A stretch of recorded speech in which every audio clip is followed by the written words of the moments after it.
Interview में आपके हिसाब से यूपीएससी क्या देखना चाहती है? एक तो इट्स ए पर्सनालिटी टेस्ट, और एक पर्सनालिटी मल्टी डिमेंशनल होती है। इसमें चाहे आपकी नॉलेज वाला थोड़ा सा एस्पेक्ट होता है, आपकी कॉन्फिडेंस लेवल, आपकी जो ओपिनियंस हैं, आपका जो देखने का नज़रिया है, आपका जो सोशल इश्यूज़, हमारे सोशल प्रॉब्लम्स की अंडरस्टैंडिंग है, वो चीज़ें भी देखी जाती हैं।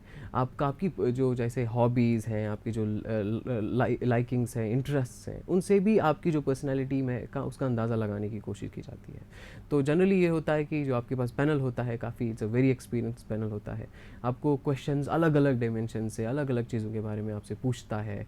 कई बार ऐसे क्वेश्चंस पूछते हैं जिनके शायद हमें जवाब नहीं आते हैं, तो फिर उस आप सिचुएशन में आप कैसे अपने आप को हैंडल करते हैं, ऐसी चीज़ें भी कैसे रिएक्ट करते हैं, ये भी इसमें मैटर करता है। कोई ज़रूरी नहीं कि सारे क्वेश्चन का जवाब कैंडिडेट को आता हो, लेकिन जिस कैंडिडेट का जिसमें जवाब नहीं आता हो उस सिचुएशन को कैसे फेस करता है। जैसे मैं भी कैंडिडेट को बता रहा होता हूँ कि आप जब एडमिनिस्ट्रेशन में भी होंगे तो हर चीज़ का सोल्यूशन येस में नहीं होगा आपके पास, बहुत चीज़ का सोल्यूशन आपके पास होगा ही नहीं, बट उसमें आप रिएक्ट कैसे करते हो, रिस्पॉन्ड कैसे करते हो, कॉन्फिडेंस लेवल आप बना के कैसे रखते हो, कहीं ऐसा नहीं कि आप कन्फ्यूज हो रहे हैं, राइट। तो ये यूपीएससी भी देखना चाहती है कि जानती हो सकता है आप जवाब ना दे सकें, but how do you respond that way. कोई ऐसा सिचुएशन जो इंटरव्यू के बीच में आया हो जो आप आगे दर्शकों को, आप फ्यूचर जो यहाँ एस्पिरेंट से बैठे हुए हमारे साथ, उनको बताना चाहेंगे?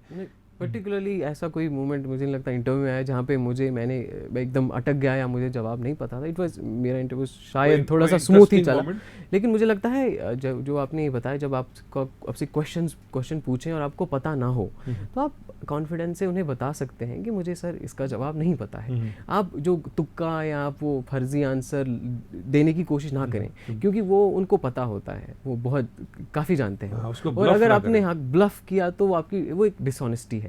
तो अगर आप इंटरव्यू में बैठ के बेईमानी करते हैं, डिसऑनेस्टी करते हैं, तो आप सर्विस में भी शायद ऐसा काम करेंगे। तो एक ऑनेस्ट रहना इंटरव्यू में बहुत ज़रूरी है। जहाँ 5 लोग इतने सीनियर बैठे हुए हों जिनकी एक्सपीरियंस यही है, उसके एक एक मूवमेंट्स को जहाँ समझ रहे हो, फेस इंडेक्स को पहचान रहा हूँ, तो उसको ब्लफ करना किसी भी हल तक सही नहीं। जितना नेचुरल रहें और अपने को प्रेजेंटेशन स्किल को थोड़ा डेवलप करें। इसकी जो तैयारी, खास करके इंटरव्यू की तैयारी, चूँकि इसके मार्क्स का बहुत बड़ा डिफरेंस हो जाता है कैंडिडेट को, इसके मार्क्स पे या तो सिलेक्शन डिपेंड करता है या टोटल रैंक ही बिल्कुल चेंज हो जाता है। आपके भी मार्क्स काफ़ी इंटरव्यू में आए, तो इसकी तैयारी के बारे में आप क्या कहना चाहेंगे? तैयारी, मुझे लगता है जब हम फुल फ्लेज प्रिपरेशन स्टार्ट करते हैं तो इंटरव्यू की भी इसके साथ खुद ही प्रिपरेशन स्टार्ट होती है। शायद हम लोग बचपन से ही इंटरव्यू की प्रिपरेशन स्टार्ट करते हैं, क्योंकि चाहे हमारी वो कम्युनिकेशन स्किल्स हों या हमारी जो चीज़ें हमने एक्सपीरियंस की होती हैं, they also become a part of our preparation. So जब हम प्रीलिम्स हो या मेन एग्जामिनेशन के लिए चीज़ें पढ़ते हैं, चाहे वो करंट अफेयर्स की हों या बाकी पोर्शंस की हों, they are also a part of your preparation.